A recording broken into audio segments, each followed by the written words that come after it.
pledge allegiance to the flag of the United States of America and to the republic for which it stands, one nation, under God, indivisible, with liberty and justice for all.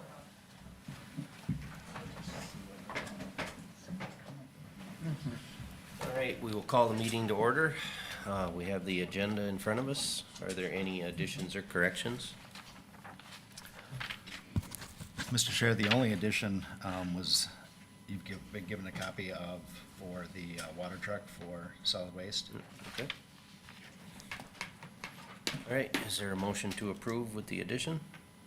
So moved. I'll second. All those in favor? Aye. Opposed? All right, motion carried. Public input. Is there anyone here for public input? All right, seeing none, we will move on to the consent agenda.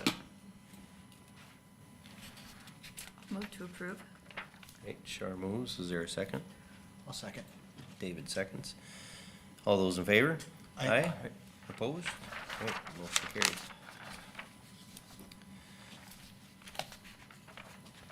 We'll move on to county employee recognition. Mike?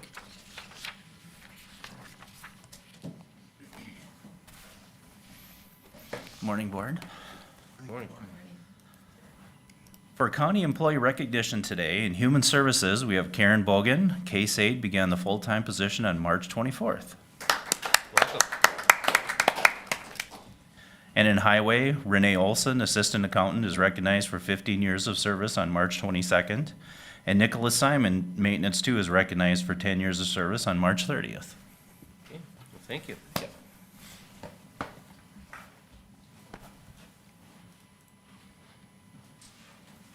Highway.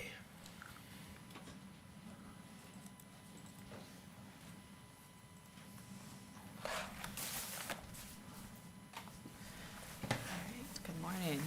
Morning. I have a few things on the agenda, and then I've asked Adam to start attending probably one meeting a month just to give a brief construction update as we get into our busy season. So, agenda items first. The first item is to approve a purchase of a Trimble S7, which is used for surveying in the highway department. Currently, we own two very old models, Saki as they're called, in 1997 and 2000, very obsolete, and they're not usable anymore due to updates in the GPS system, satellites, all that stuff. So needed in this county as terrain changes, and then tree coverage also blocks, so we need total stations to do surveying on roads. And the quote from Frontier Precision came in at $259.71.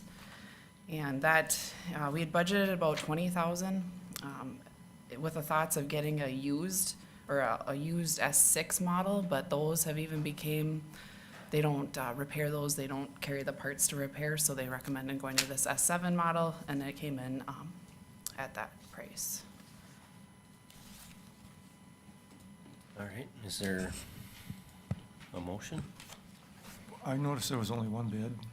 Yeah, so Frontier Precision they carry these models.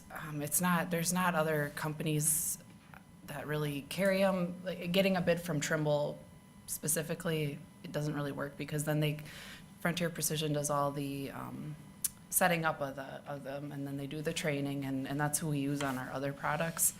So going with them, with the thought of that they already maintain and do all of our other items.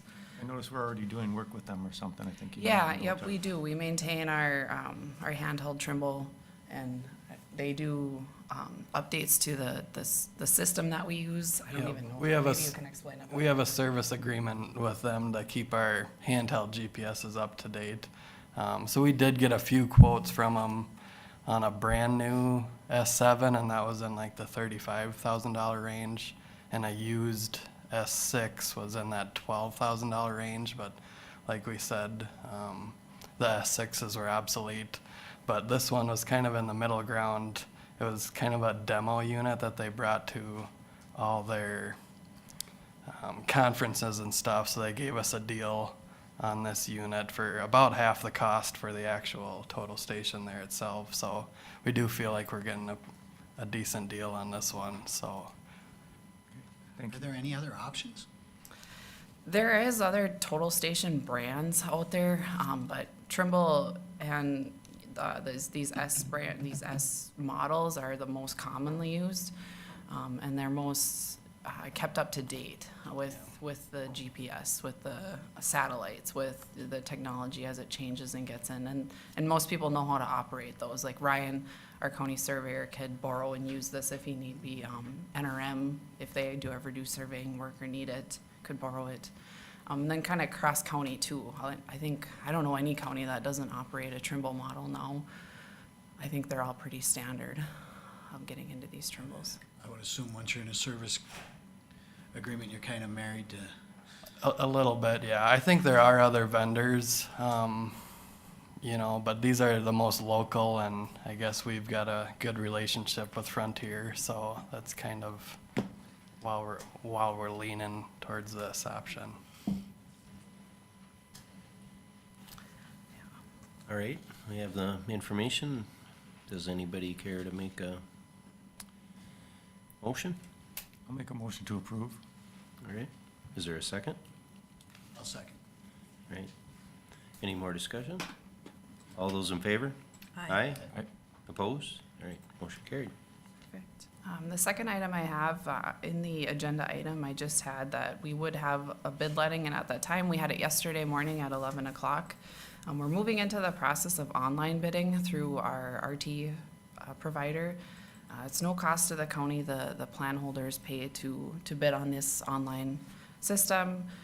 It's a lot quicker. It's a lot less travel time for them. Some counties said that they've doubled the amount of bidders that they get on projects because of this system. So we are getting into that, and that's hence the quick turnaround from yesterday to today bid item. So the project yesterday was it's a state project, an HSIP funded project, 029070015, and it's for countywide transverse rumbles and lighted LED stop signs at various intersections throughout the county. And yesterday, the bid opening came in with 2 bidders, and the low bidder was H&R Construction out of Dalton, Minnesota, for $126,000. What do you do with the remaining dollars then? So they actually get redistributed to the district, our District 2, into an HSIP pot. So if somebody else's project came over Okay. bid, then that money would go to them. I just talked to our state aid engineer yesterday, and he said there's a couple underruns already with projects letting, and we have one that actually missed getting put into the state. It's called the STIP, the plan that holds these federal projects, and it missed it, so they're trying to fund it. So these extra monies are hopefully gonna plan to fund that. It's the 4 and 40 center left turn lane intersection project. So they're hoping to get enough funding to be able to do that project this year. I'll move to approve. Shar moves, is there a second? I'll second. Ted seconds. Any more discussion? All those in favor? Aye? Aye. Opposed? All right, motion carried. Yeah, and just a quick construction update for you guys. We do have 3 projects awarded so far: our annual aggregate surfacing, our annual calcium chloride, and our LED stops that we just awarded today. We currently have 4 projects out for advertisement. That'd be our District 2 pavement striping, our CASA 45 bridge replacement, the CASA 13 and City of Nevis paving project, and then our annual county pavement striping and messages project. So those should be let here in April, and we should be awarding those here. A few plans we still have in progress that we're working to get kind of pushed out here. CASA 1 here in town, our urban reconstruct. We do have the plans done. We're working with MnDOT to kind of get those approved, and that should be pushed out for advertisement here in the next couple weeks as well. The CASA 7 and 40 roundabout, we just got the approved plans back from MnDOT yesterday, but we are working through some right-of-way acquisition with that project. But we're still pushing to get it done this year, so. The 4 and 40 project, Andrea just touched on that. We're still kind of working through some funding details. We do have the plans done for that one, but, and then CASA 30, it's a little bit dependent on, we have the plans done, but kind of dependent on our schedule this year. If we want to tackle that one, if all these projects move forward, we might push it to next year, so. And then just a couple projects hanging out there from last year, our 24 and Man-Trap box culvert, we gotta finish the paving here early this year. And then the CASA 6, we do have some turf establishment we're waiting on in the town of Hubbard there. So, yeah, that's kinda what we got on the list for this summer, so. Just a quick question on 13 and then coordination with the city of Nevis. Are we going to, do they have a consultant hired to monitor and inspect, or are we going to monitor and inspect? Yeah, we're actually gonna help monitor and inspect, basically tied with our 13 paving operations there. They do pay for all the inspection there and stuff, so. Right. I was just curious about that. Yep, The next meeting, I have a few agreements, some cooperative agreements to go approve with the board for that one specifically, and then the city of Park Rapids here has another well-written agreement done, Okay. so. All right, You know when the state's gonna start on Highway 87? They're already moving equipment out there. They're moving equipment. They probably won't start until road restrictions come off, which is another, I would say, 3 to 4 weeks, just for weight limits. Gladen's talked to me yesterday about doing some pumping for some watering on the project, but they didn't really have a concrete date yet that they were gonna start, but maybe at the next meeting I should have some better dates on that one too. And just the one side, or are they gonna do both sides? They're gonna do both. One is a full reconstruct from it's Hubbard to the west, pretty much, is a full reconstruct of the road, and then on the east portion, I believe it's just an overlay or a quicker project, just a maintenance project on that end. I got a quick question on the auditor's warrants. Sometimes when I look through, I just noticed something I hadn't before. So there's a bunch of street lighting. Okay, yep. So is that for, when you come up to, An road intersection. out in the country? Yep. Yeah. Yep. Because those are really nice. They are really nice, and usually those are funded by an HSIP project. The district will kind of combine counties, and we'll do a big HSIP project with those. And yeah, they're a proven safety measure that it alerts drivers that there's a change or there's something coming up, kind of wakes them up, and but then we pay the electric bill on them, so that's kind of what those show up.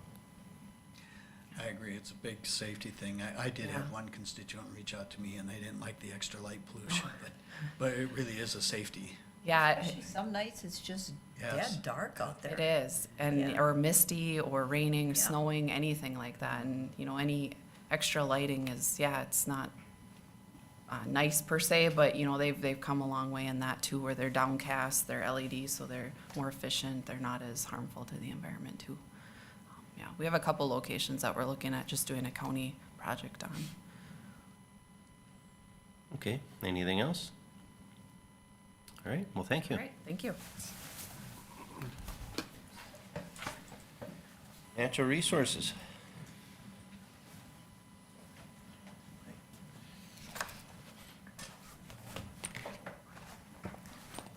Morning.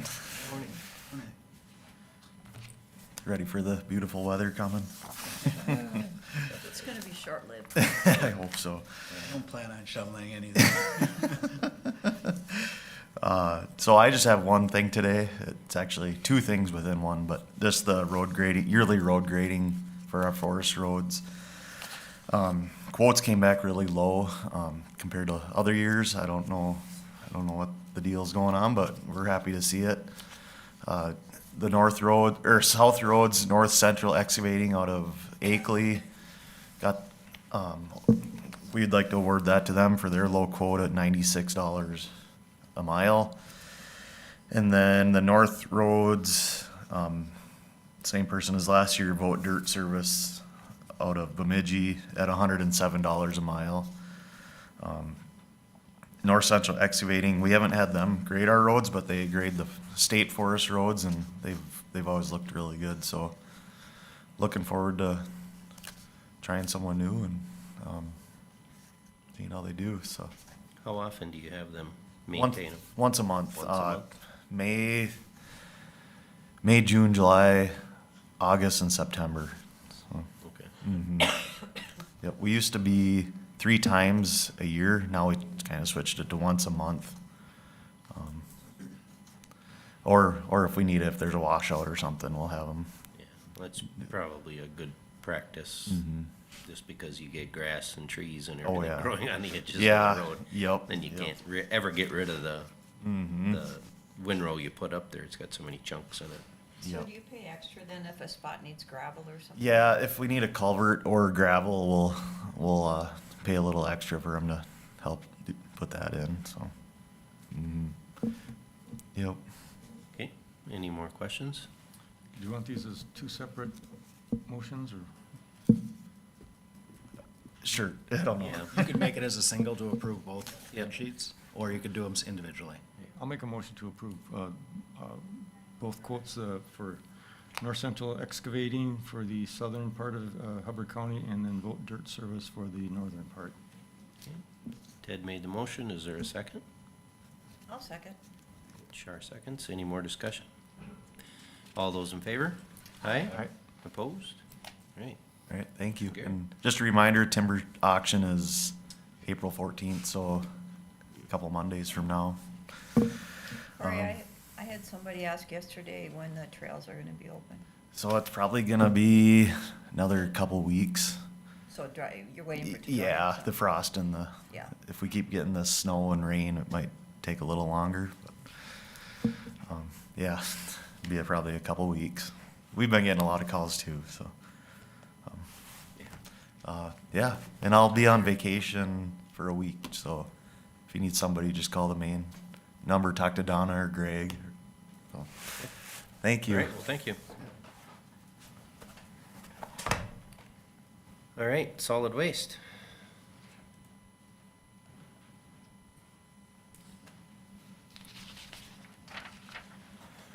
Good morning, Commissioners. Apologize for the late agenda item. We had kind of come in at the last minute, so I wanted to try to fit it in this board meeting. So the agenda item I have is to review and approve a quote for a water truck for solid waste. With our horizontal grinder that we purchased and actually started operating last week, we need to have a water supply used for operating the grinder. When we're doing activities such as shingles or mulch, we were able to locate a used truck locally that would fit our needs at a pretty low cost. The truck we had, the quote we're looking at is Flying W Gardens out of Park Rapids, and it'd be for $5,000. And they have it's a 1975 Chevrolet with a 2,500 gallon tank on it, and it's in really good condition for its age. Kind of looking at comparables just for, water tanks that, I was finding out there. I mean, they're anywhere from just a tank itself, $3,000 to $6,000. If you're looking at a different water truck, you're typically in the $20,000+ range. So I think this is a really good value as we start this program and kind of learn, maybe what our future needs will be, so. Is the intention to have this travel with the horizontal grinder to other locations? This, or- I think we just use on our side. So maybe other the locations would north. have to supply their own water source then for dust control? Okay, all right. At the time being, I mean, as we get into it, we're gonna have a lot of different, learn what works, what doesn't work, so, in the future, maybe it's a bigger water tanker depending on the site, but, again, we'll have to weigh the costs and the benefits and see if it makes sense to do that, at each site or to have one regionally, so. Okay. All right, is there a motion? I'll make a motion to approve. Ted makes a motion, is there a second? Second. David seconds, any more discussion? All those in favor? Aye. Aye. Opposed? All right, motion carried. Did you grind up that big brush pile already? Is it gone? We got a couple days, or about a day in, but, so started the had the Rotochopper had their reps up last week. We got into it, did some testing, a lot of training. We actually already had a issue with one of the tracks that are kind of down for parts already. So Oh, really? I think it was a manufacturing issue, and which I don't. I think it's the machine itself is fine, but just the tracks it needs to be worked on. So, but yeah, we got off to a good start, and I think it was a good couple days of training. So, looking forward to it. And then I just have a couple quick updates. We just finished our annual score report, which is a recycling report for the county. And I just wanted to share, like with our reuse center, looking at the numbers through that, we put through and got out of our reuse center 822,000 pounds of material last year, so 411 tons, which I thought was a pretty substantial number for just starting it up last year. So, and then just looking at our total waste and recycling rates, we're our total garbage that we hauled out to Polk County, we were just within 1% of where we were last year, about 0.5% up. Recycling was like 0.17% up, so pretty flat from 2023. And then our recycling rate overall, when we just factor in a residential, what we take in residentially with recycling, we were have about a 32% recycling rate, which is, I think, actually really good for rural Minnesota. A lot of the state and the metro areas are targeting like a 35% recycling rate. And then when we factor in our commercial and industrial entities in the county and all of our recycling, we're actually up to about a 63%. So, but anyway, just wanted to share that. Okay, very good. Any questions for Josh about anything? No, I just once again commend you guys for doing a great job, and 822,000 pounds, that's a lot of stuff. Yeah, it's, when you think about the facility we're in, that's a lot of material moving in and out by hand out of that facility, so. Yeah, and then it's offering people things that hopefully they need. Yeah. Right, thank you. All right, thank you, Josh.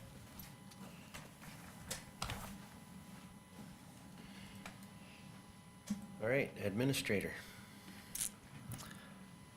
Okay, we have Susan Iverson and Miranda Wendland from Clifton Larson Allen are going to be joining us as soon as I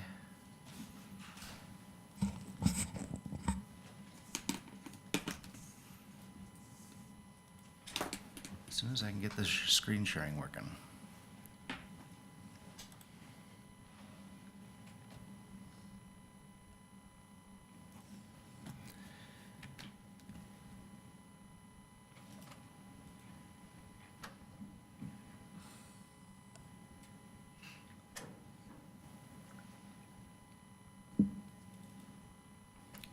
The report was interesting.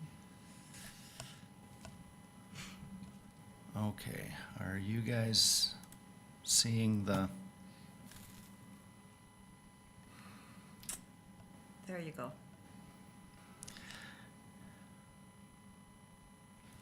if I bring that up, you're gonna see that. But I don't know that you're gonna see them. Can you guys hear us? We can. Okay. can. I think it's important that we have, you guys can see the presentation Yes. in the screen share? Okay, great. So I will go ahead and let Miranda and Susan kind of give an overview of the assessment that we've done, and then we'll have some time for questions, and we'll take it from there. All right. Thanks, Jeff. Good morning. I'm Miranda Wendland with Clifton Larson Allen. I'm a principal in our state and local government group. Joining you this morning to present an overview of the business opportunity assessment that was performed for the county in February. So a business opportunity assessment is a process that we've designed to transform accounting and operational processes and systems to better serve organizations. It involves a comprehensive review of 3 areas: structure, process, and systems, and provides recommendations that are customized to the county. So we began the process towards the end of January with a document review. And the process was really initiated by the turnover of a critical long-term position that was essential to the county's finance function. So we came in to better understand the current state of operations with the idea that we were going to provide recommendations and a timeline going forward. So after we completed the document review that was related to policies, procedures, organizational structure, we were then on site for about a day and a half, mid-February, and we had the opportunity to interview 12 individuals. These individuals were within finance, admin, HR, and we had one from the county board. The interviews ranged anywhere from 30 minutes to 90 minutes, and the focus was really on operational processes, what's going well, what's not going well, where the end users could identify areas for improvement related to the current process. We then went back to the office. There were 3 of us in the interview, so the 3 of us collaborated to document our observations, the impact those observations have on the organization, and then develop recommendations and a kind of that path forward. You'll see that the recommendations are color-coded. We wanted to highlight those that we felt needed more immediate action, those where action was recommended, but timing was more at your discretion, those processes that we felt should be continued or maintained, and then this teal color here represents kind of those other suggested actions. So the first part of our report, Jeff, if you want to flip to page 10 on structure. We observed that the current organizational structure has the auditor treasurer really leading the department, and within the department is a finance coordinator with 4 deputy auditors. We also observed that there's accounting roles and functions being performed in highway, HR, and human services. Our recommendations after our interviews and learning a little bit more about your organization would be to continue to have an auditor treasurer lead the finance department or the auditor treasurer's office. And we're recommending the addition of 2 FTEs within the department. We are proposing that you split the roles and create 2 positions. One would be chief deputy auditor and one would be chief deputy treasurer. That deputy auditor is really going to focus on the compliance and operational piece of what's typically done in an auditor treasurer's office. So that's going to be property tax administration, license, and elections. That individual would be supported by a tax clerk as well as 2 license clerks. We're proposing the addition of that chief deputy treasurer, and that individual is really going to focus on accounting, audit, and financial reporting for the county. We want to strengthen that area within the auditor treasurer's office. That individual would be supported by an accountant and account tech. We noted that the accounting functions performed in the other departments seem to be supporting those departments well. So we're not recommending any changes within the finance operations of those departments. May I ask a question? Yeah. Okay. So as I read through the report, the suggested structure, so some of the things that you're proposing, we aren't utilizing at this point, and I'm assuming part of it is just staffing. So, and the breakdown of the department, would that be correct? And that's one of the reasons you're suggesting to add the 2 FTEs? Based on the workload that is in place and the responsibilities of the auditor treasurer's office, we felt that this structure would better support and allow for a focus on the items that are required by statute, right? The property taxes, elections, those things that, take up a good portion of the year. But the addition of the staff would allow for more accurate financial reporting, would support your audit at the end of the year, and allow the finance team to turn around quality, reliable information for the board and administration to make decisions. There's really probably two functions that are chiefly supported by making this change. One is we've not been doing our own financial reports. Our audit team from the state has been doing our financial reports for us. And that's a capacity issue based on the number of staff that we have. Our financial reconciliation and pattern has just been kind of plugged in between the other functions of that office. And when we're busy with elections, when we're busy with tax time, that didn't happen. The other reason for having the auditor treasurer and then have two chief deputies would be that the tax function is highlighted and supported year-round rather than just done in between, that it really is a full annual cycle. So those two functions that we've had difficulty with, this proposal gives us staff to make sure that each of those has their own priority. And then the auditor treasurer is freed up for a lot of the strategic work, the reporting and documentation that's required with state and other agencies, and then, leadership that we haven't had previously. Do you know what we're paying the state currently for that function, aside from the audit itself? We have averaged about $150,000 a year. I think over half of that has been to do financial reports. So in the next item, when we get done with this, my ask for the first position is that's the money that I hope that we're gonna save to be able to pay for that first position. The second position, I'm not gonna ask for until we go through the budget process and we have a chance to see how things are working.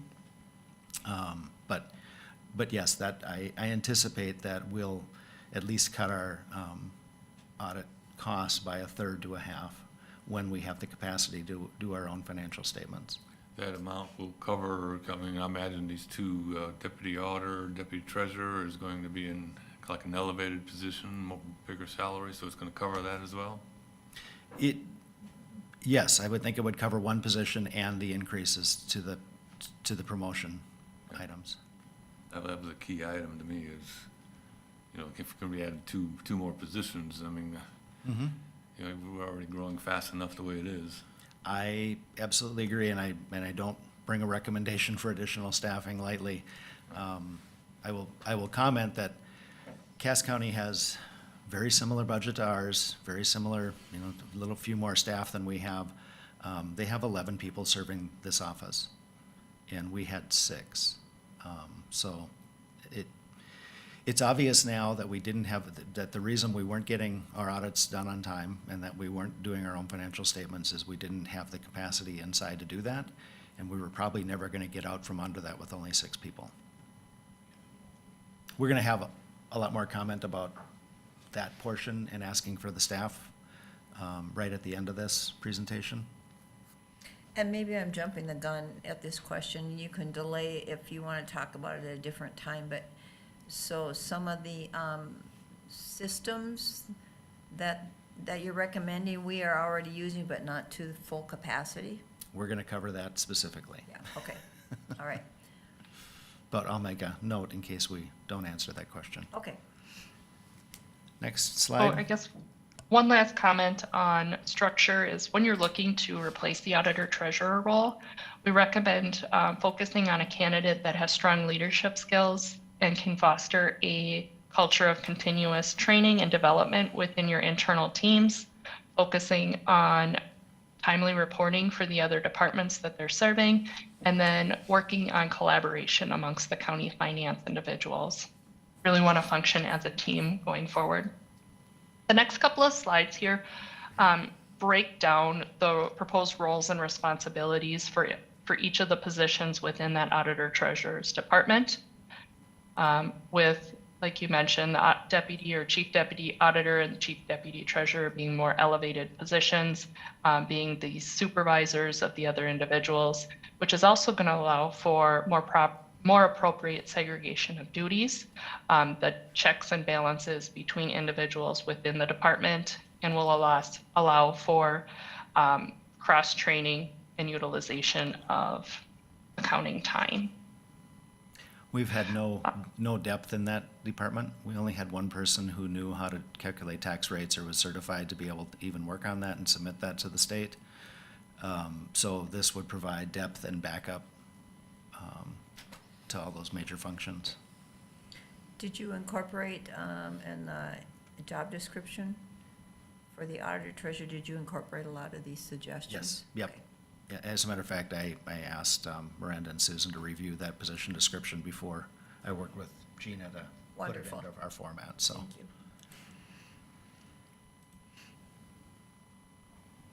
All right, if we want to flip to page 17, the next section of the report, so it's page 17 through 37, gets into the processes.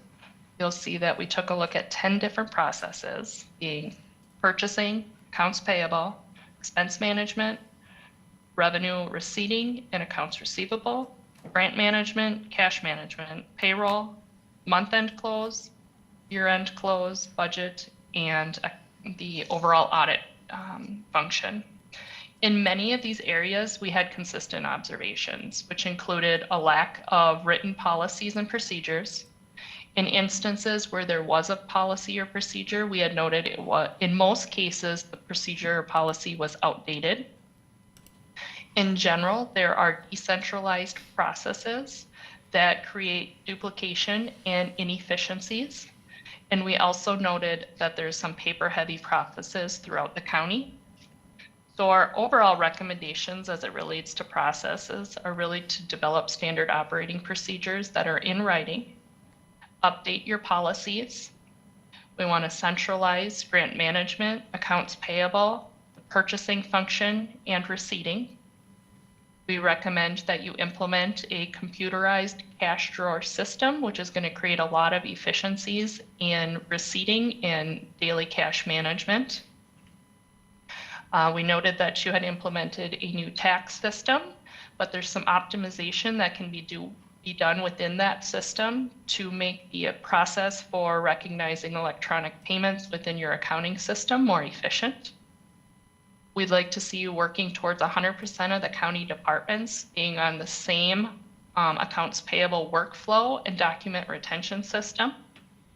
There's some areas for improvement within vendor management, and we'd recommend that whenever possible, you move from a check-based system to an ACH payment process. Currently, we noted that there is a lack of month-end close procedures or checklists in place. So we'd recommend both month-end close procedures as well as a year-end close checklist, which is going to allow for timely financial reporting on both a monthly and annual basis. There's a lot of information within these process slides. As you had a chance to review, are there any specific questions? I tried to summarize everything instead of getting into the details here. And a lot of the items that, like the accounts payable process workflow, we started working, ISC was working with Human Services Department, for a few years.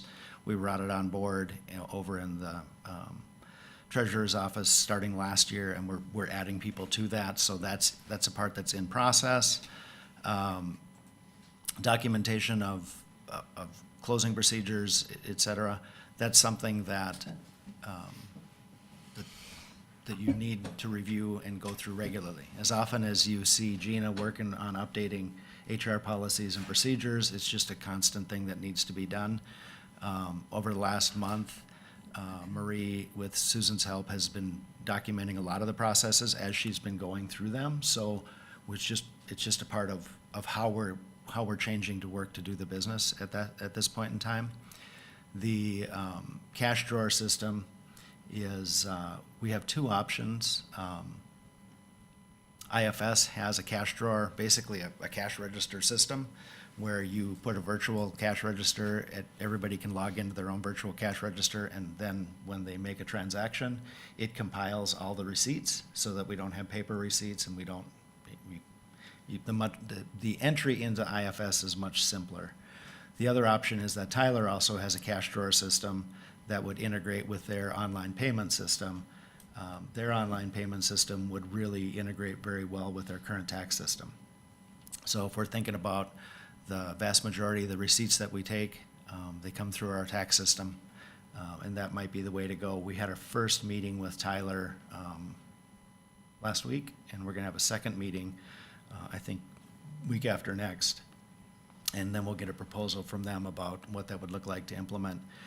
That would mean that basically at the highway department, if they're selling a permit for a driveway, they would sell that permit, but they would do the transaction through this cash drawer thing so that in the finance office, they would be able to run the report and see all of the money coming in. And all they would need is the deposits coming from each of those places.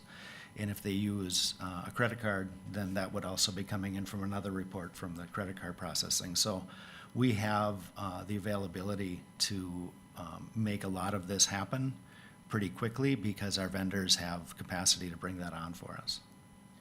To clarify that then, you know, as he summarized, you know, just receipts as an example, there's a lot of people touching manual paperwork multiple times along the path when it can be entered into the software that we currently have once and done. So receipts from the highway department currently are counted and balanced in the highway department, then they come downstairs into the treasurer's office, and they're counted and balanced, and they come back upstairs and they're counted and balanced. So in the cases where we need to have checks and balances and segregation of our duties in our system, we have places where we don't have that, and we have places where we have excessive amounts of that. So automating systems that would help us automate this, and especially the ones that would integrate directly with IFS as our accounting system would make up the most ground in the least amount of time. And that's a pretty common thread amongst all of these areas, that's happening, that we can be a lot more efficient. A couple others that were mentioned is credit card processing versus having a centralized procurement account and then procurement cards for everybody. That would mean that we wouldn't be counting on 12 or 15 different people to pay their credit card balance, that we would be counting on 12 or 15 different people to submit their documentation so that one account can be managed better. There are times when, for instance, if all of you go to a conference, the one credit card for the commissioners might get maxed out. But if we know it's coming and we have a higher level of payment for our procurement across the county, then we can avoid issues like that. We can avoid issues where individual credit cards are denied or held up because they have a heavy balance from last year and there's just not enough, or last month and just not enough for this month. But primarily, all the record keeping would be in the treasurer's office. One other thing that I would mention is just coincidentally, if we follow along the lines of that organizational structure, the remodel that we're doing downstairs is where the auditor would be, auditor treasurer would be, and the chief deputy treasurer or auditor would also be down there. But we would leave treasurer upstairs. It'd be a nice way to separate them. We would have the space to do it. And it makes a really nice separation of workspace, but also adds to the segregation of duties that we need. So policy is time consuming? So would each department, you know, highways, social services, and auditor treasurer be writing their own policies? Policy from this point of view are primarily in the auditor treasurer's office. Okay, That's where we identified a real lack of Okay. having up-to-date policies. You'll remember the conversation that we had last fall. We were gonna bring to you an updated procurement policy, and then things happened, and now those overall policies we've identified in here as being needed to be updated, but I really want to bring the new auditor treasurer in and let them carry those forward so that they understand, they own them, and then you guys have that relationship with that person, knowing that's how, investments and procurement and all those other policies are going to be managed. There's really nothing to be gained if I just bring in a policy that's accurate, but doesn't have any buy-in from the staff, and the buy-in from the staff will come better if that new department manager is coordinating it. There's really nothing in this report that we weren't expecting, based on, just based on the fact that we've not had our audits done on time. as long as I've been here and since before that, and that we've had the record of findings that we've had in that office. If you read those statements, they're telling you that our process and policy and timeliness of doing the work has not been what we need it to be. And I only went back to read the reports off the state auditor's website from 2015 forward. That's one page of reports that they have for us.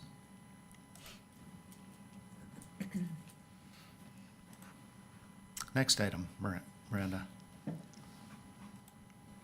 All right, if you want to flip ahead to page 40 on systems. So we took a look at the various systems that the county has in place, and we did a map of what that looks like, focusing on systems that are manual, the cloud-based versus the legacy system, whether or not there is direct integration, if there's the ability to import or export, and then those that have no integration. We understand that some of these systems are required by state statute, or the state of Minnesota requires that in order to offer some of these programs. So there's not a lot of options in moving away from those systems. As we took a look at the process here, there is probably some areas of improvement within grant management. There are systems out there that allow for the tracking of grants through a centralized system. And based on your audit report, it does look like the county manages a significant number of grants. So that may be something to consider going forward, is implementing that grant management system. But in general, we understand that 70 plus counties in the state of Minnesota are using IFS. There's varying levels of satisfaction, whether or not they're satisfied with the system. But we think that, based on where your auditor treasurer's office is right now, the focus should be on building the policies, procedures, getting the individuals that are qualified into the roles, focused on training, collaboration, and building a culture around finance within the county. And then looking at what IFS can do. I think if you can fully utilize the system, use it for some of the financial reporting functions, integrating a cash drawer system. Once you have those processes in place, then I think it would be time to step back and evaluate whether or not a system assessment makes sense. Any questions on this proposed systems map or the recommendations? This is really what it looks like from that chair, trying to figure out how to get information from one thing to the next. And what you'll see from the current systems map to the proposed systems map is that Tyler, IFS, and UKG and New Roads are not going anywhere for right now. Those are the ones that we're using. New Roads is for the highway department, but Tyler, IFS, and UKG are all supported by MNCCC and consortiums on behalf of Minnesota counties. So there are ways for these things to work better together than they currently are. The other item that was mentioned very briefly is just eliminating as many paper checks as we possibly can and go to ACH. And we had a conversation about that, and people expressed concern, well, isn't that where the fraud happens in electronic transfers? And the truth of the matter is there are more opportunities to prevent fraud using electronic transfers than there are paper checks if it's done correctly. And one of the things about being done correctly was also very briefly mentioned, and that would be centralizing our vendor management. Right now,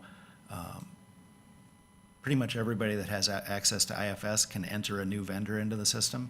So and the search tool to find a vendor is not very comprehensive.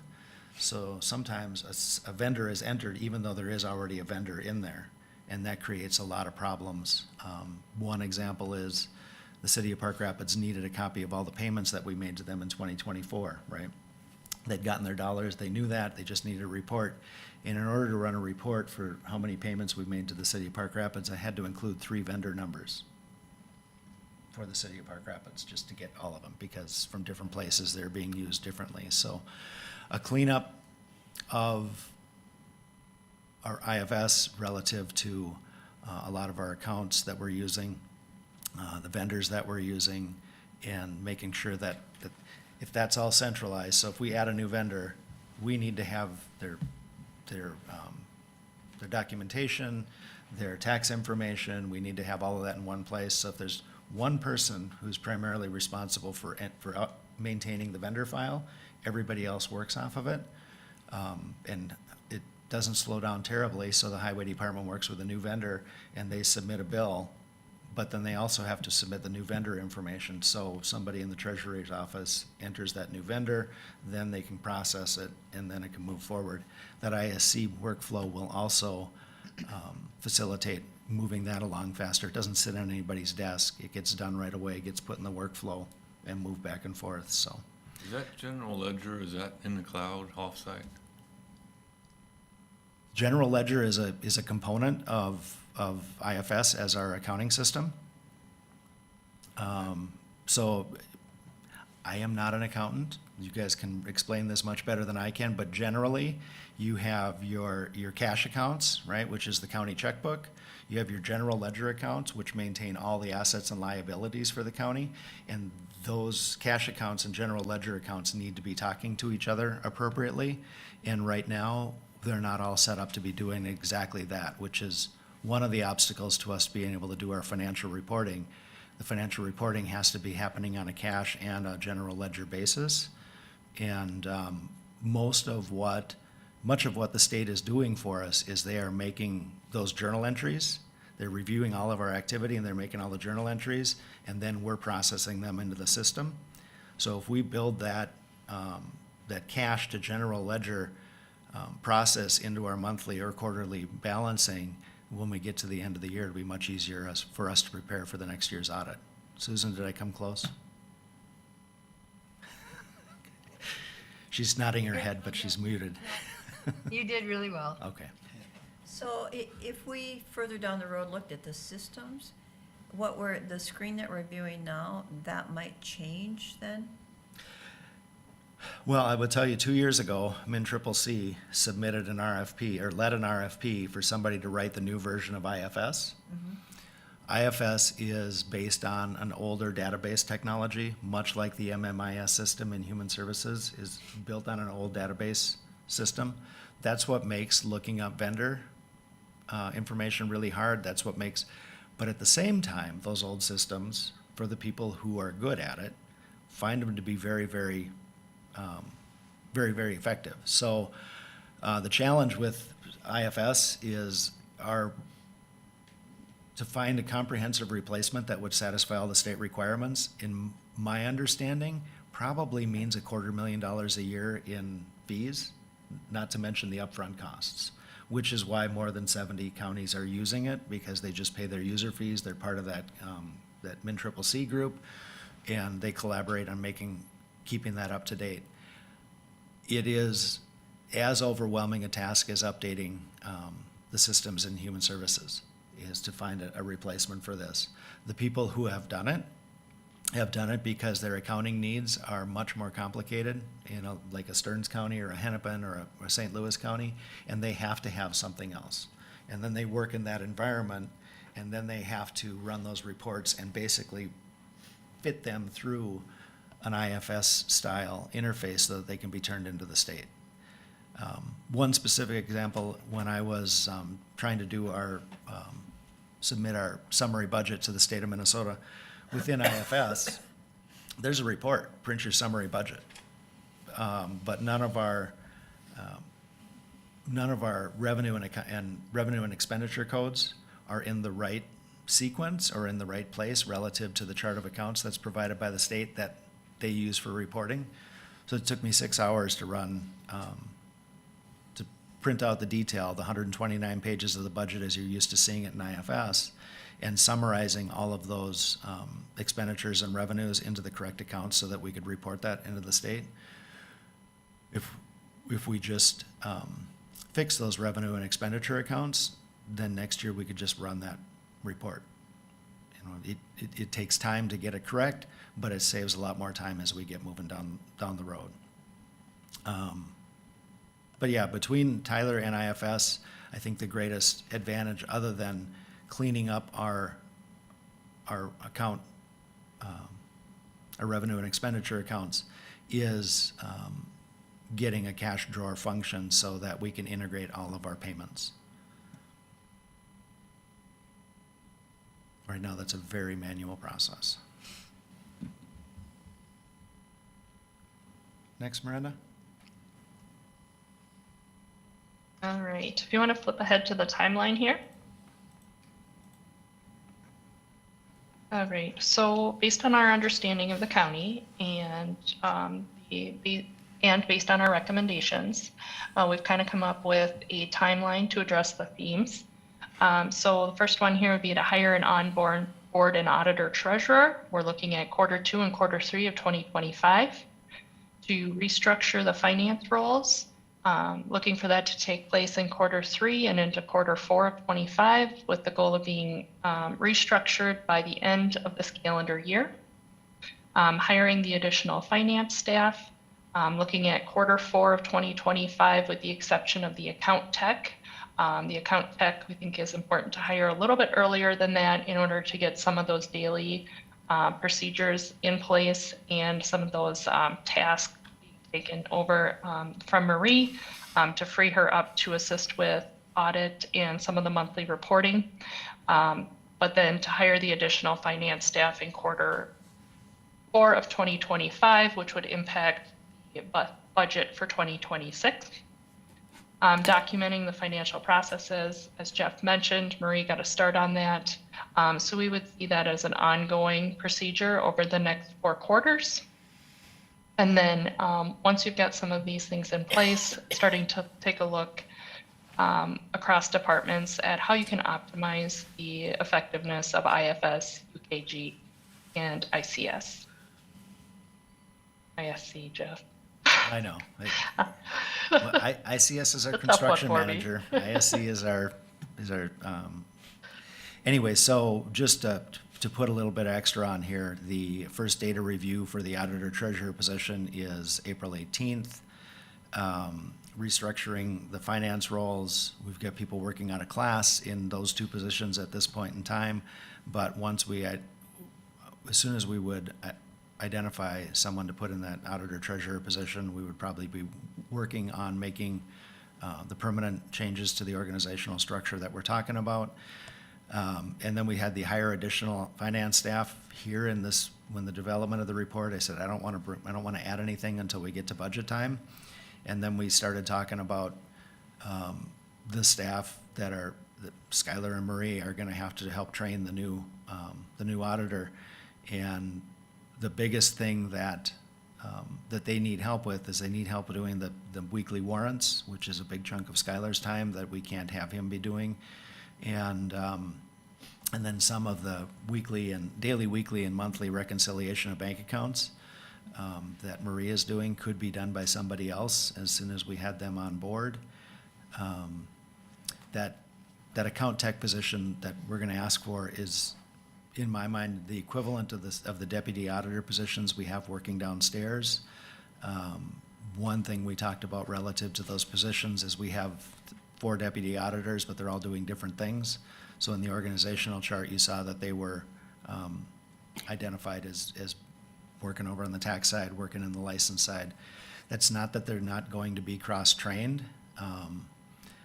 But like property records, they're all going to be cross-trained to be able to have and back up each other, but they're also going to have their specialties like we have in human services, where we get people who are working in children's services versus adult services versus the other teams that we have over there. So that, the last time Miranda and Susan were on site, we were having this conversation, and I went,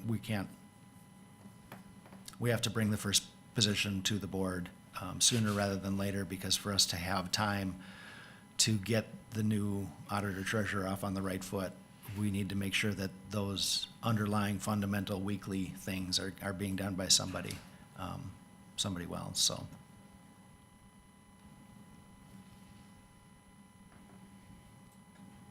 That kind of brings us to the end of it, doesn't it? It does. So I'm The gonna next slide just kind of addresses some of the ways that we can assist or help in this process.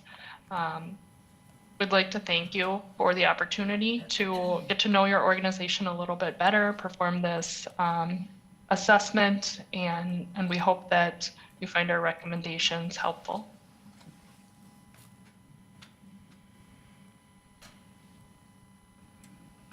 So general questions you might have?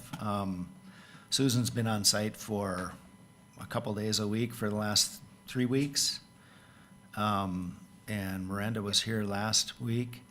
At this point in time, we think we're caught up to the point where they don't need to be in the office to be able to support, primarily Marie, because none of this is really dealing with the tax situation, and that's where Skylar's primarily working. But at this point in time, our kind of schedule is that the CLA staff, Susan and Miranda, are available to answer questions, but they're also available to schedule time. And if we pile up some things and say, well, we could really look like we could use a day to work on this procedure or this process or, that kind of function, that they'd be able to come schedule some time to be back on site. This is the kind of work that you can really collaborate well in this electronic environment. I think the first 2 days you were here, Susan, you spent with Marie generally reviewing big picture about the accounting structure that counties work in and the fund accounting structure and how that's different than anybody with an accounting background has a lot to learn when they come into a county system and they have to work with fund accounting. So, and I think that dotted the i's and crossed the t's a lot for the processes that Marie was working on.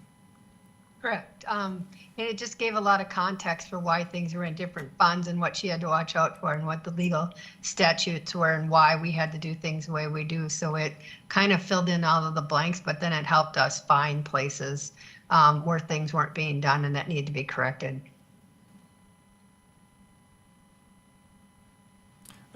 The question I have is, what's our timeline for hiring an auditor treasurer?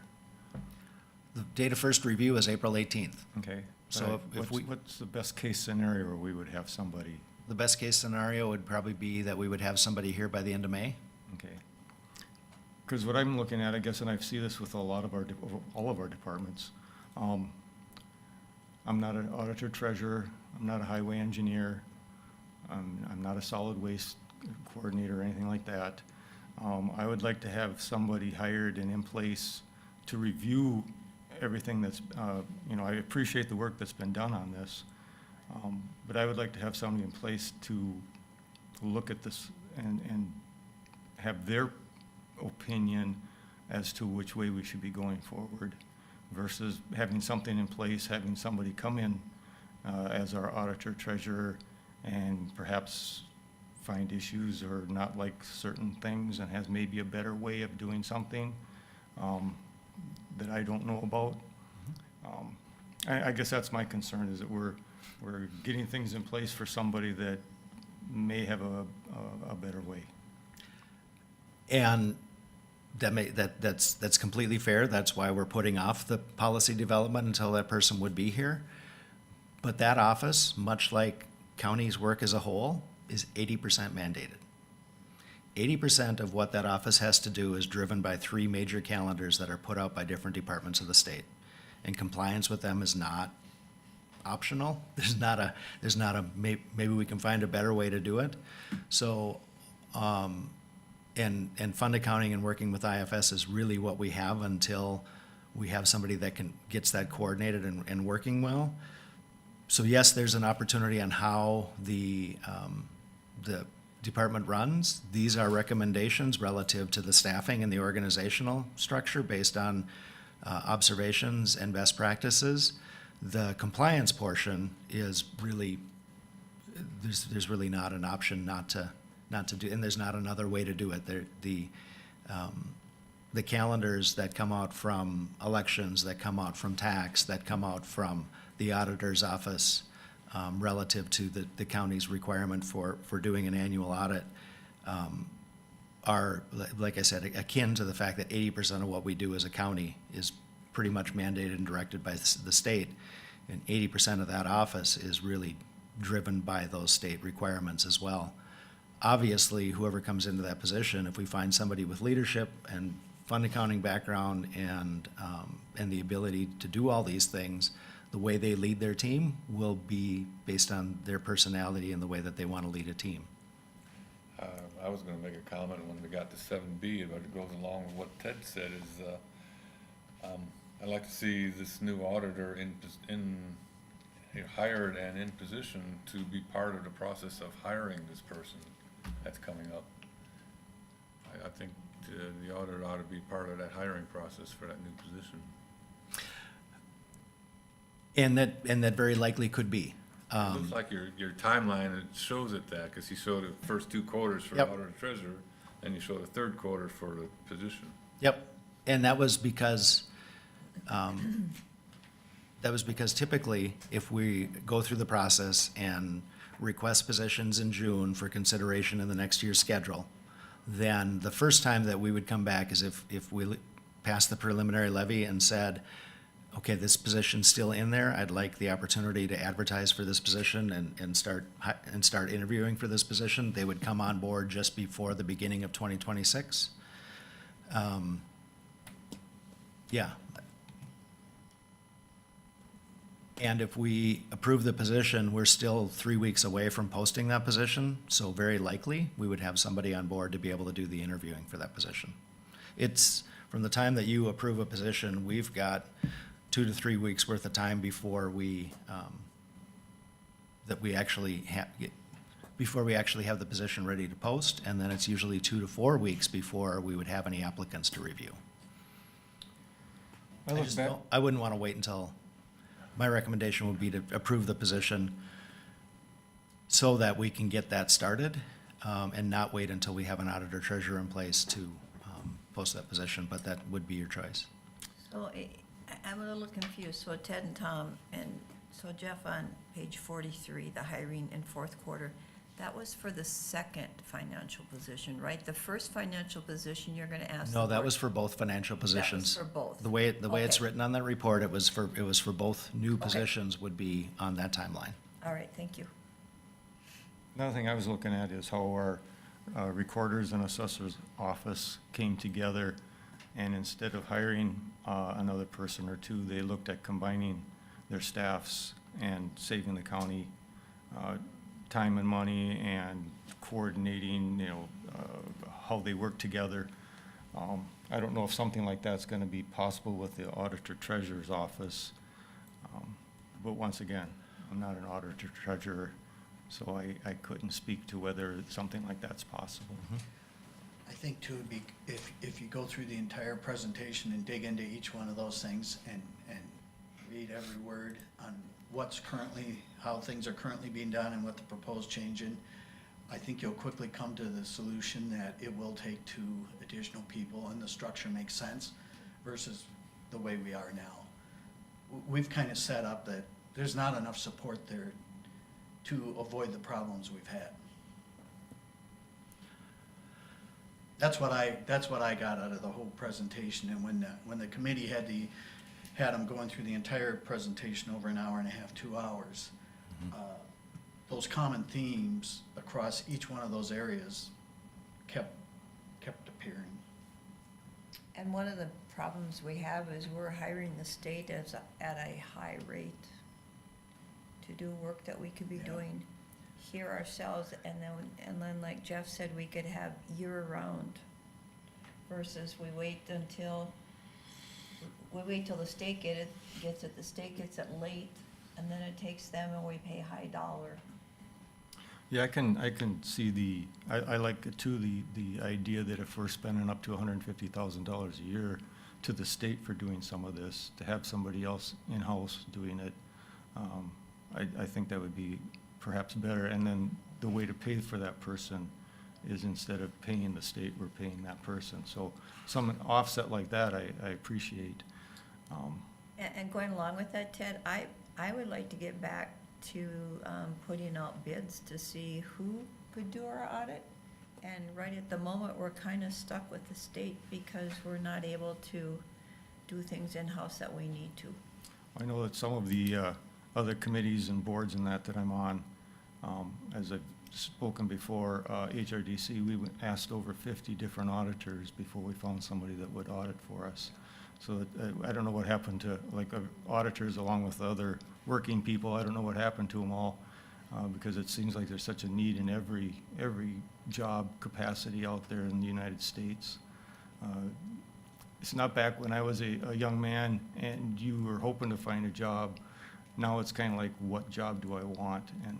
And you can pick it. You kind of have your choices now, so. We're also fortunate enough to be, in a growing county, if you look over the last 10 years, and of course that means county government's gonna grow along with it in certain areas. We no longer can do things without, I'm glad we're doing this process analysis, because we can't do things the way we've always done it. What might be the simple solution for, if I'm a department head and, it's easy for me to do it this way, makes my life easy, but as it passes through the county system, if 2 or 3 other people have to touch it, and they're doing extra work that doesn't need to happen, that needs to change. Because as we grow, it's just gonna get more muddy and Plus, hard to get things done.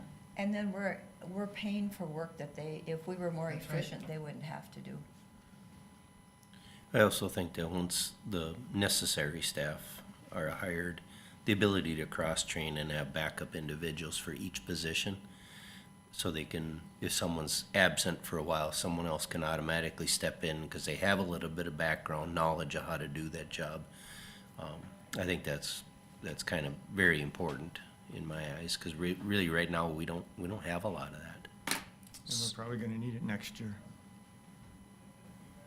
And right now, basically, I'm sure it's a lot, for a lot of the staff, it's, I wouldn't say it's, you're jumping from putting one fire out to the next, but basically, you don't have a lot of extra time to learn IFS like you should, so that we can use it more efficiently. They're too busy just doing the day-to-day work that needs to get done for the county, because we're not staffed enough to support the changes we need to make.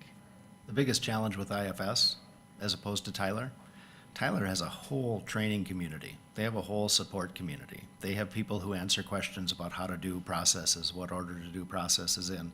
There is no training for IFS.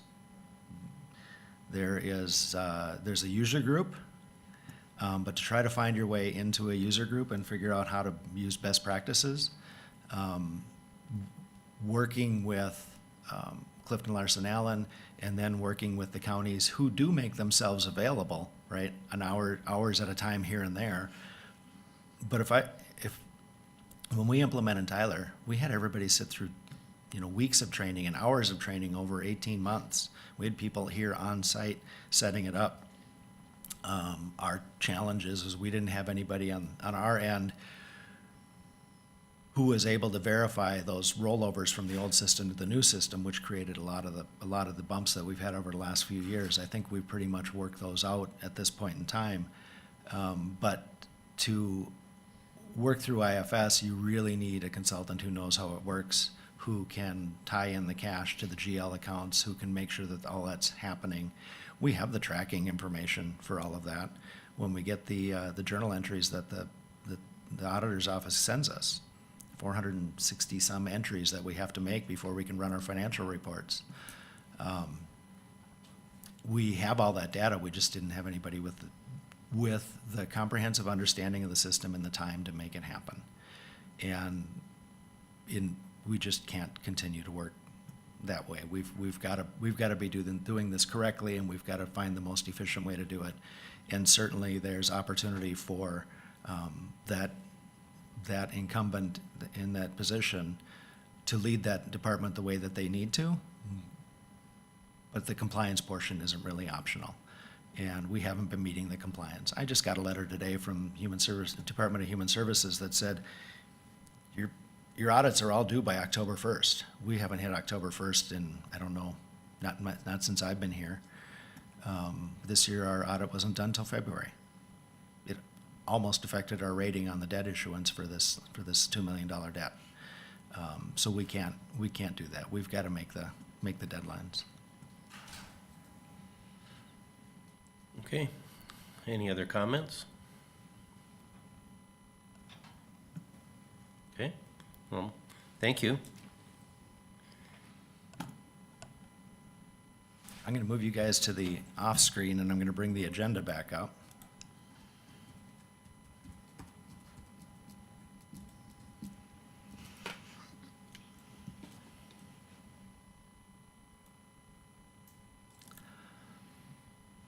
So the next item on the agenda is to approve a posting for an accounting technician in the auditor treasurer's office. And it is up to you if we post that before or after we hire an auditor. But my recommendation would be that we do it this year and we use the anticipated savings in the audit cost to cover that position. The second position we'll bring after that new auditor is on staff, and we'll do it through the budget process. Okay, is there a motion to that effect? Well, I'll make the motion so we can have discussion. I'll second. Discussion? Yeah, I really would like to see the auditor be hired first, and you said this year, heck, the auditor position probably be filled mid-April, beginning of May? Well, that's this year. Yes, the auditor position, the date of first review for that position has been posted. Yep. Applications are due by April 18th. Yep. So we'll be hopefully interviewing qualified candidates before the end of April. In a position like that, it usually takes, I would expect they would give us 30 days notice. I would expect they would have to give 30 days notice from wherever they are. So end of May is probably the earliest we could have somebody here in that position. Well, I'd really like to see the auditor be involved in the hiring. The challenge is that the people that are working in those audit class positions right now, trying to pull the weight of that position, of managing the tax, dealing with the elections, are still doing a lot of the day-to-day stuff that this accounting tech would do. So are you thinking personality, because Jeff said statutorily 80% has to be done in a certain way, so are you wanting the auditor to be in the interview process for personality? Not just, it's gonna be, this person's gonna be reporting, of course, to get one layer there, but still reporting to the auditor. I mean, you'd think that auditor would wanna be part of forming the new structure that's going on here, and that includes the personnel. I think the question, and Jeff kind of is alluding to it, is can we go 2 months without the additional help? Part of what the people that are here now are gonna have to do is bring in this person on board too. So some of their time's gonna be taken up with that. And that's exactly why I'm asking for this accounting tech position, so that those people would have time to bring the new auditor on board. Otherwise, I was planning on doing this through the budgetary process, but this one position, to give the staff on hand time to bring that new person on board and bring them up to speed and get them to the position of taking the reins relative to the administration of that department, is kind of going to require that they have some time. Now, Just one question I would have is, so the finance technician position, is that basically gonna be the same pay status as the deputy? I expect it would be very similar to the existing positions that we have. Wonder if there's the opportunity that somebody in the existing positions would want to move into that position as well. It's very possible, but that just creates a vacuum at the front desk. Yes, yeah, no, I realize that. I'm just, I'll offer opportunities for advancement for individuals if they're capable of doing the job. Why not have them Absolutely. open to that? Absolutely. And I've had conversations with them to say, well, when we know what we're doing with this organizational structure, it'll be transparent to them and all the rest of the staff according to our policies. Okay, we have a motion and a second. So Ted and Tom, I can appreciate your position about why you would want the auditor to be involved.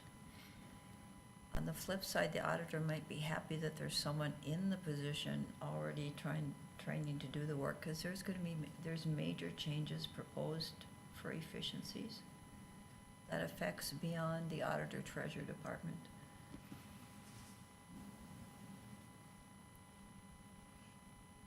All right.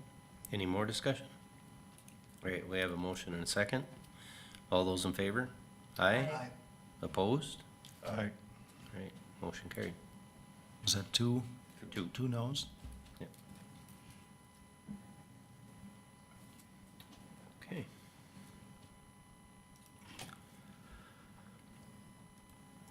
On to 8C. The last item I have is, and we've been talking about this, having BKB come on board and develop some options for us relative to the Department of Corrections and the infill space that we talked about, whether we remove the old jail, whether we modify the old jail, or whether, whether we live with it the way that it is. But to actually get an option done, they're proposing doing a study, which would start with the analysis of all the departments, that review of all the departments that would be benefit from that. In this study, we propose the Sheriff's Office, Department of Corrections, Court Admin, and the Attorney's Office would be possible users of that additional space. If you go back to the 2021, 2022 studies, when we first had BKV put some bubble drawings together based on our strategic planning, this was the $16 million identified project. And just for us to know, well, to answer the questions that Department of Corrections is asking us to answer, and to anticipate future needs, and to put something on the capital plan, I'm recommending that we approve this study so that we get preliminary designs, preliminary budget projections. We can put it on the capital plan and then pick it up as a priority or not as a priority as we move forward. So when we were at training last week, between jails and studies like this, that was kind of the hot topic for many, many counties.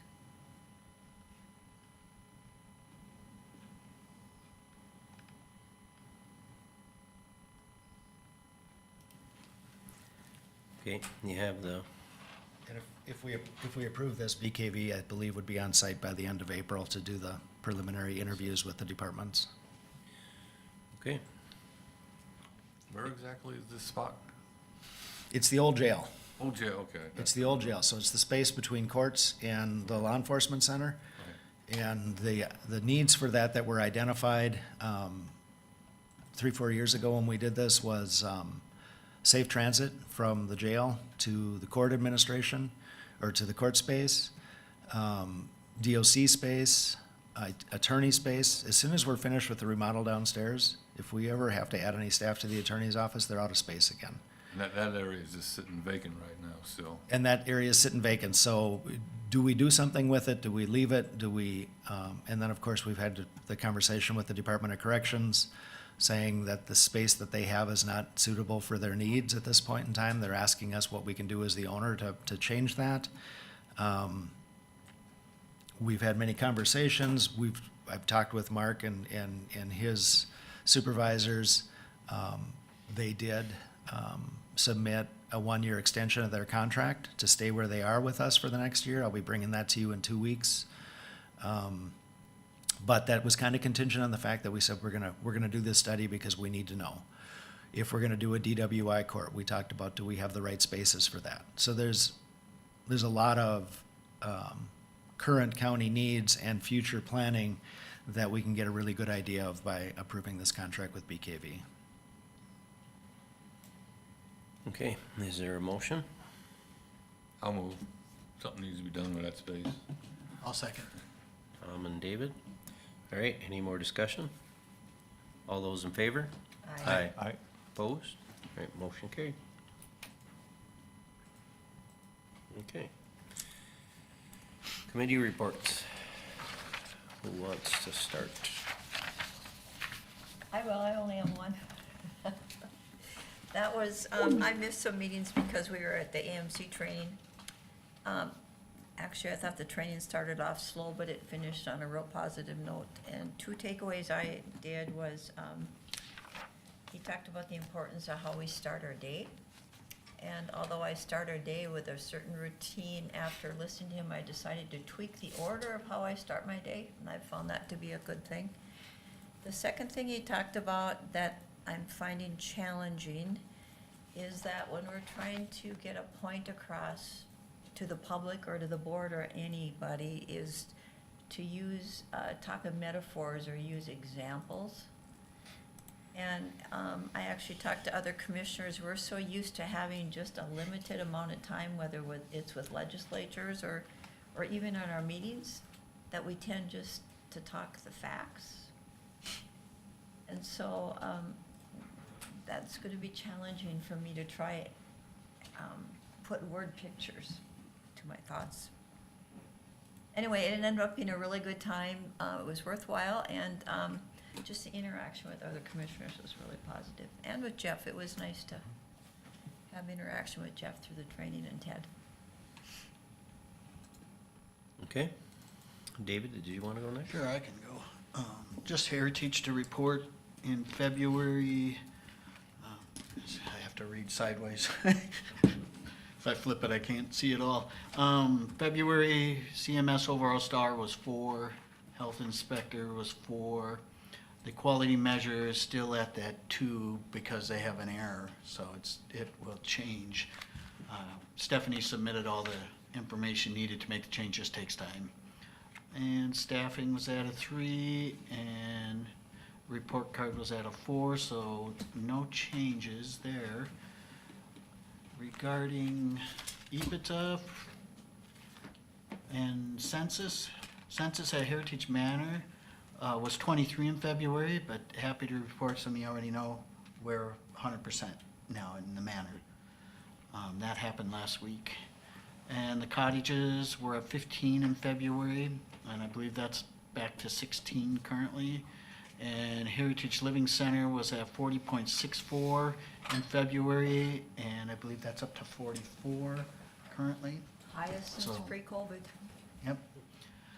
EBITDA at Heritage Manor for February was a positive 37,966. For the cottages was a positive 22,326. Heritage Living Center was a negative 120,042. So the combined EBITDA was a negative 59,750. The big negative at the Living Center was February included the 2022 cost report rate change of a negative 126,000. So they adjusted the rates. You had to include that somewhere, so it hit in February. And there's always a 2-year lag. Yeah. So other than that piece that hit us in February, it would have been a pretty decent month. So looking for, hopefully have better numbers in March. That's That's all I have. I was talking to the administrator for the City of Monaga Nursing Home over the weekend, and she said they're talking about adding on. Really? Yeah. So I was like, really? That was kind of shocking. I said, yeah, we're not getting too excited about it yet, but they're pretty much active all the time, and the needs seem to be expanding. So. Well, that's wonderful, because last year there were 29 nursing homes that closed in the state of Minnesota, and when we listened to the committee for down in the cities talking to the legislatures, nobody's making any money, so that's a step of faith for Monaga. Yeah, it Although would- they are city-owned, Yes. so. they I was have going to that. ask him if they'd be interested in another one, but probably wouldn't go over too well, so I kind of left that alone. But, all right. Ted? Let's see, I filled in for Tom at the Soil and Water Conservation District. Let's see, we've got Freshwater Festival, it's gonna be May 21st at Camp Wilderness, starting at 9 o'clock. I was asked if I would help volunteer for that, I'm thinking about it. Depends on, okay, depends on my schedule. We also talked about the Hubbard County Soil and Water Conservation District, the contract that they had with the Mississippi Headwaters Board.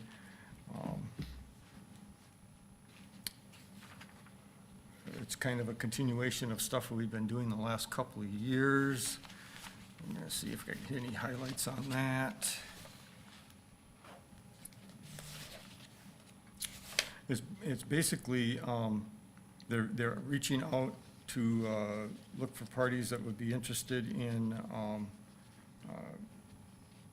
conservation and stuff like that. It's a voluntary thing for residents that they look at.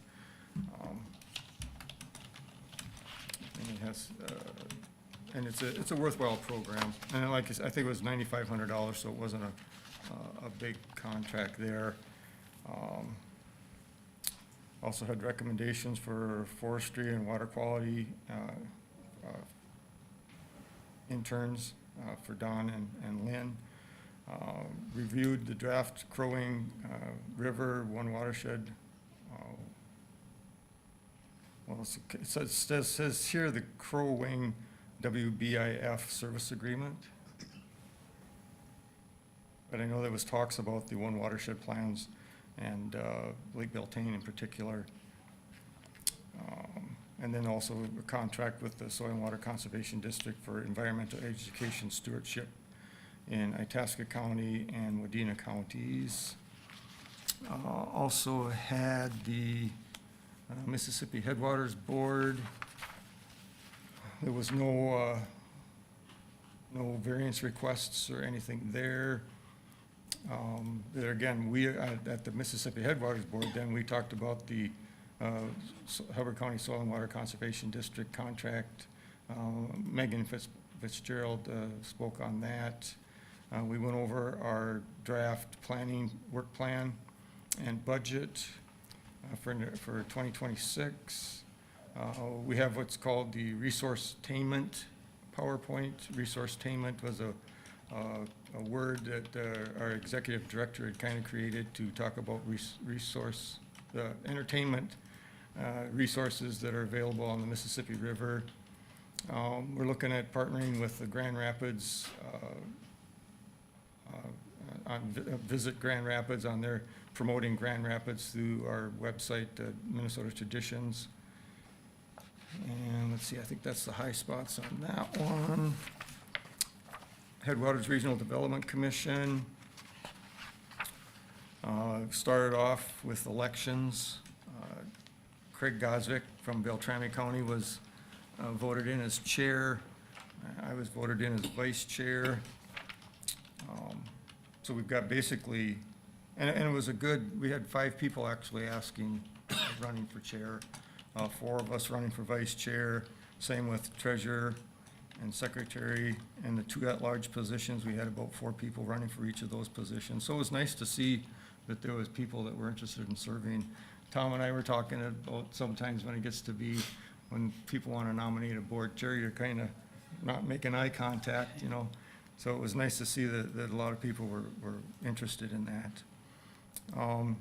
Talked about regional transportation activities, first generation and DPA loans, the EDA work that they're doing. I believe that's up in Lake of the Woods County and some of the other areas. Environmental resilience. They're engaged with an intern from, or they're looking at engaging with an intern from Bemidji State University to do work regarding environmental resilience. This is funded through our energy grant and would be up to 20 hours per week on this project. Let's see, then just some bookkeeping or housekeeping items here. And we also discussed the roof. It needs to be replaced at our building there. And let's see, Northwestern Minnesota Juvenile Center.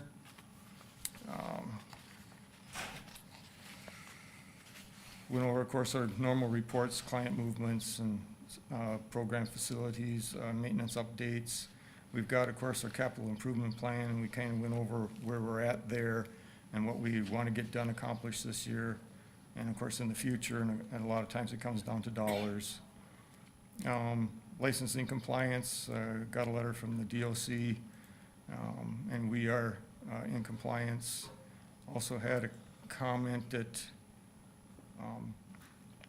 we had done so well that we kind of stood out amongst the other juvenile centers in the state. And we got quite a glowing report from that.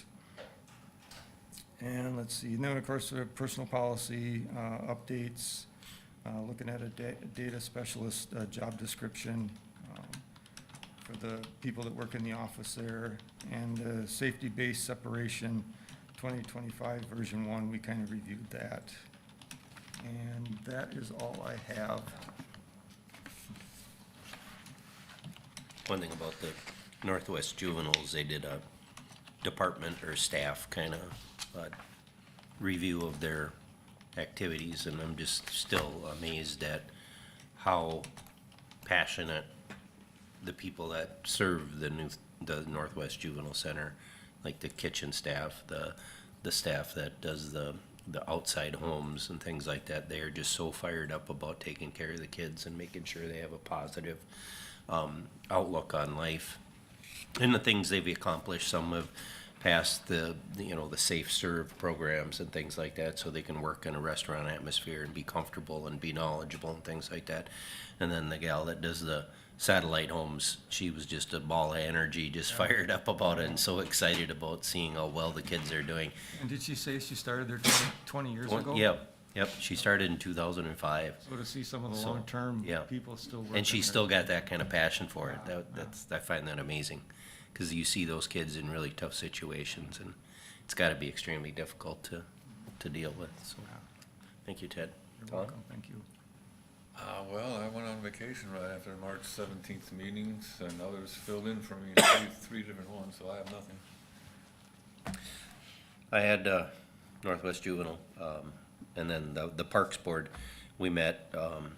We didn't have a lot of activity. We had a pretty good discussion about process and procedure, and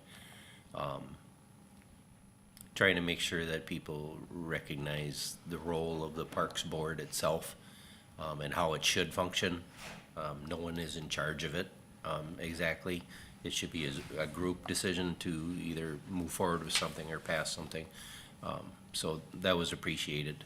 But other than that, they talked about the improvements at Heartland Park. They're also going to try to get started up in Ferris Park for that Frisbee golf course. They're going to do some brushing and mulching of the debris and whatnot to clean that up a little bit more. And then the Garfield Lake Park process.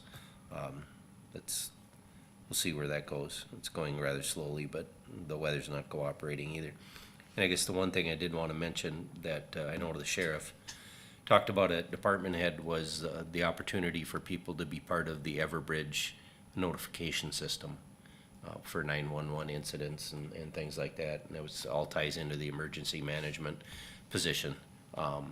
And if you don't have a landline anymore, you're really not, you have to opt into it with a cell phone. So I just wanted to kind of comment that, if you haven't done so yet and you don't have a landline, that would be a good opportunity to do it. I think there's a link on the sheriff's website for Everbridge. So if you could do that, that would be great. And that's it. All right.